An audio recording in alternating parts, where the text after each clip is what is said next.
Hindi kahit may tatak Kaya sila, nga eh. basta walang meeting. Yun nga sinabi ko, pati yung permit So, nila, hinihingi ko na eh. Nandito na tayo kay... Dapat cancelin mo na nila. Kaya nga, May business permit na ba sila? meron daw. Nilalakad daw hindi. Ayaw nga nila din. Ayaw na. Hindi nga magkaintindihan eh. Business permit pa lang. Ayun, siya sabi ni Kuya na wala pa kasing clearance yung mga galing na China. Saka delikado din, iniiwasan din natin. Alam niyo naman na yung China ay doon nagmula yung yung COVID. So, ito.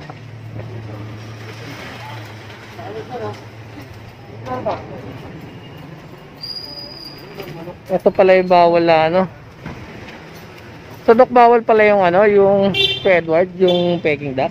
Bawal Oh, yan. Kaya So, ito ay pinagbabawal pala na sabi nila eh. yung Peking duck. So, ngayon ay araw ng ng Martes. So, ito. Kasama natin yung grupo ng BIB. Manila City Hall. So, ayan. Mahigpit pala na pinagbabawal yung Peking duck. Kasi ito ay export daw. So sa mga hindi pa nakapag-subscribe, mag-subscribe na kayo sa aming YouTube channel, Kalsada TV, para lagi kayong updated sa mga balita, lalo-lalo na sa mga ganito. So ngayon ang target natin ay yung isang Chinese national na nag-ooperate ng meat shop na walang business permit.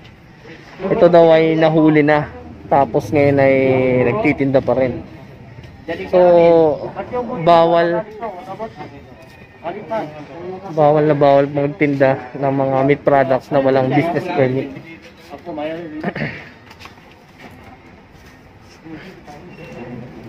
Kung hindi pwede yan, tanggalin mo yan dalawa, hindi na kami sakay yan. Kung kailangan gusto mahuli, doon na kayo huli, di ba? Hindi naman ako kaya nakalimutan lang kami eh. Di ba? Iska namin gawin. Yan, may baby kami restaurant dito sa Di ba? Ito na to. Nag-alak yun din. Black chicken. Nakalak. Nakalak na kaya. Black chicken bawal. So pag export bawal. Hindi export locally natin. Yan ang dalawa kung hindi pwede. Kasi ngayon kasi yung galing tayo. Hindi nga.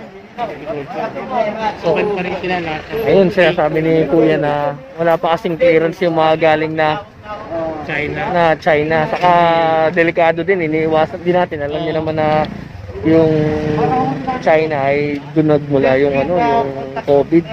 Bago pa pumutok yung COVID bawal na yan dahil sa chicken flu. Ayan.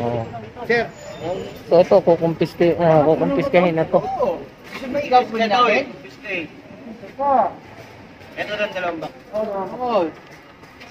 So yung dalawang box lang ng Peking duck. Peking duck yan, sir. So, tinatanong ni Sir Dr. Nick Santos kung saan niya binili yung Peking duck. Hindi naman niya maituro kung saan. Sabi may nagatid lang na naka-e-bike. So sabi niya, hindi niya daw alam na bawal. Parang alam ko bawal tapos kuha pa ako, di ba? Pinagsasabihan kita. Huwag ka nang bibili Chinese product. Source ng African fried. So ito, parang panikit natin. ano yun yung confiscation. Ayun. So bibigyan ng parang may penalty ba? May babayaran ba siya sa city? Wala naman. Kaya lang para Patunayan na nahuli na kinumpiskate yung So yun, dalawang box ng Peking duck. Dito po sa may kahabaan ng T. Alonso. So actually hindi naman ito yung pakay ng team. Pero yun nga, nakita ni Sir Edward kanina na pinirmahan niya na. Patunayan na pumapayag siya na makonfiscate yung product. Huwag ka nabili ha. Paano kayo patatanong? So yung sabihin siya ni Dr. Nick na huwag nang huwag nang bumili nun ng peking duck. So yun, sasakay dito sa service ng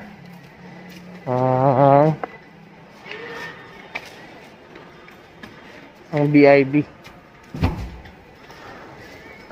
Samahan natin si Dr. Nick.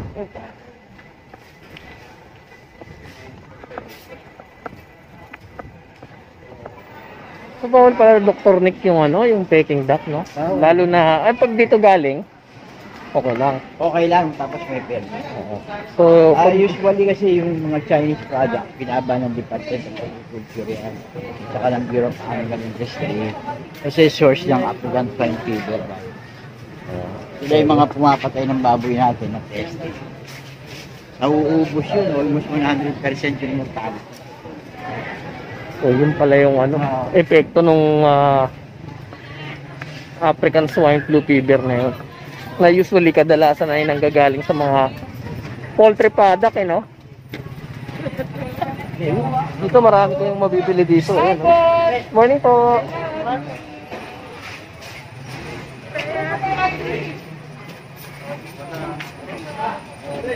Ayan dito. Ilan, sir? Nandito tayo sa may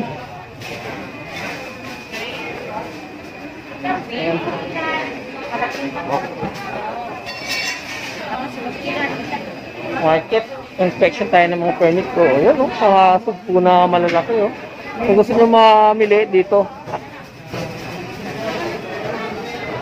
Ayan, may mga crab din. Kumain po.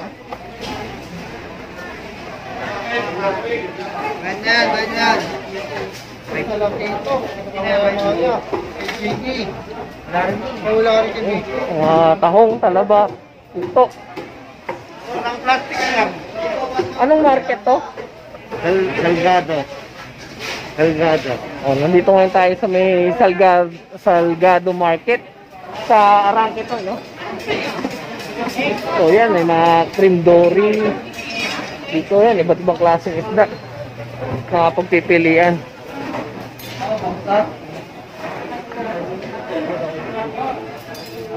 Ayan, pogi. Morning po.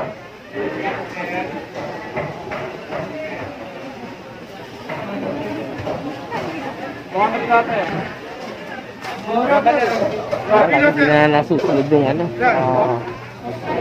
social distancing. Okay, 14 na lang sir, si pinabami na.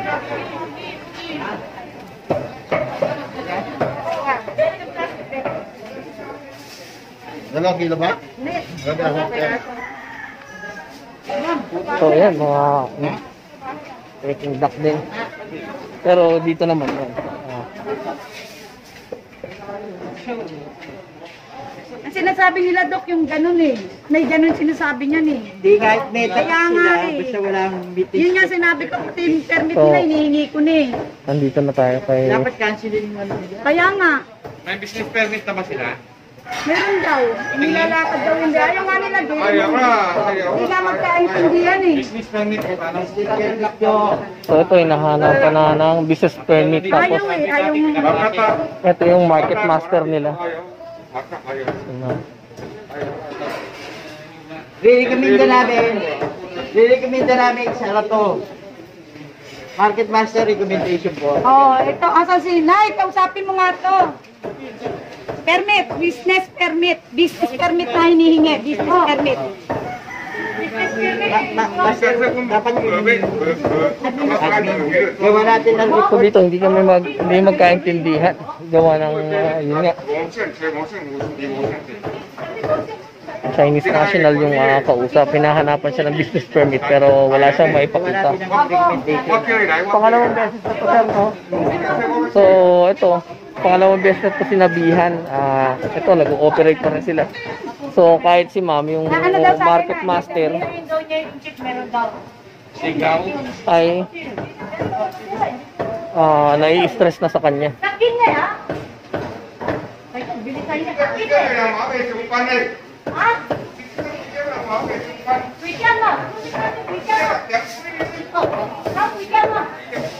Mabuti na lang, nandito si ma'am. Ha? Maghihintay tayo hanggang alas 9? Bibigay nila. Bibigay nila sa akin sa opisina. May translator tayo. Papupuntahin ko sa... Oo, sabihin mo, ibilig ko nila isa na to pag hindi nila ibinigay, ha? Ano ya? Oo, tayo. Ikaw, ay, siya. Kasi, yung angkot, tawag yan. Yun, bilis na itawag ko yun na meron kundi. Okay. Sa opisina nila. 8 to 9. Between 8 to 9. Sabihin mo sa kanya. Dito na tayo, sir. Ano tayo? Meron ako doon tinapay na naganda ako ng tinapay. Ay, pumerienda pa si Market Master. So, yun yung mga permit na hinahanap dito. Sa palengke. So, ayan. Peking duck, saka Chinese chicken na tayo maitim.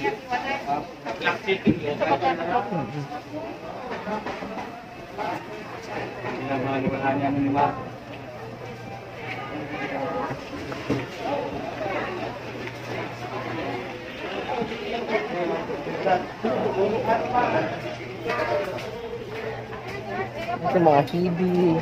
Ito mga ano to. Shop. Saka mga dried goods. Morning!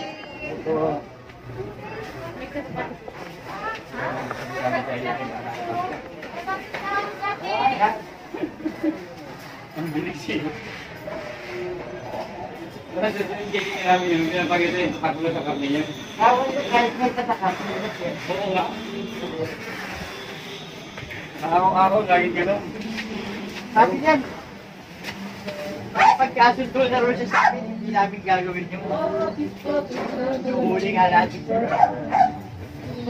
Yan, tama natin yung panil. Sige sa ulo nun. Araw-araw lang pinapakay namin niya. So, ayan. Sa Arangke Market. Ang daming ano. Ang daming itik.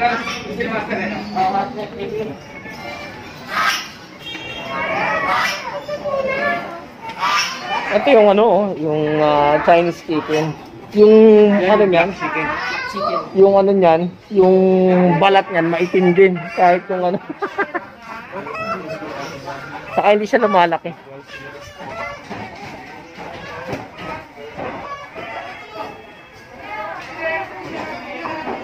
O dito meron pa lang ano. Yun.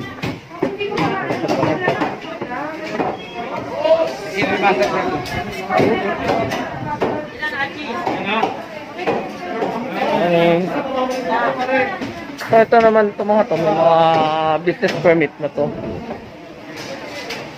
So araw-araw ito yung hinahanap ko.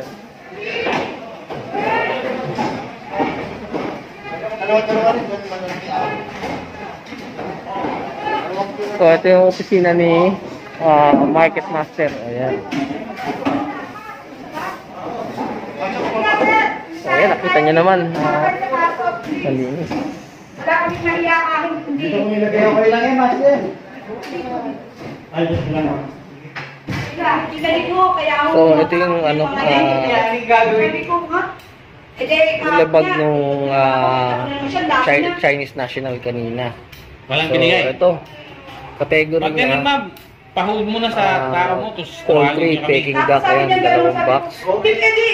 Tapos ang nilabag niya yung RA 9296 Ma'am, may ano lang. 10536 meat inspection code saka RA 10611 Food Safety Act. Ayan. Ano sinasabi mo? Gusto mo ikaw papatay ko? Pag ganun, Ban ma'am, meat, ano. pahold mo na sa tao mo. Hold lang. Huwag lang mag ano. natin siya. Tapos pag ano, isabay natin. Galing kasi China. Ayan. Sabi sa akin, lagi ako ginagano. So, pang 3 beses na siya daw nahuli. Yung ito, Ayun, ano, on the spot, walang permit, Chinese product. So, on the spot, confiscation agad. Kasi ban product siya galing sa ano, China. sa China. Eh, ang China, may total ban. Total ban sa pag-import ng lahat ng meat products. Chicken, beef, lamb, So, hindi pa sila free sa ESF, swine fever, avian flu, foot and mouth, hindi pa sila free. Oo. Kaya hindi pa nalilist yung ano sa kanila total ban. So, ayun, at least may nalaman na naman kayong bago dito sa aming YouTube channel na Kalsada TV. So, hindi lang usapin to tungkol sa kalsada. Naging usapin na rin para sa pangkaligtasan, lalo na pagkain. So, yung food safety. Lalo na yung Peking duck, sarap na sarap tayo dyan. Putya, bawal pala yan. Okay lang yung local, pero yung mga imported na galing sa ibang bansa, yan ang bawal. So, yun.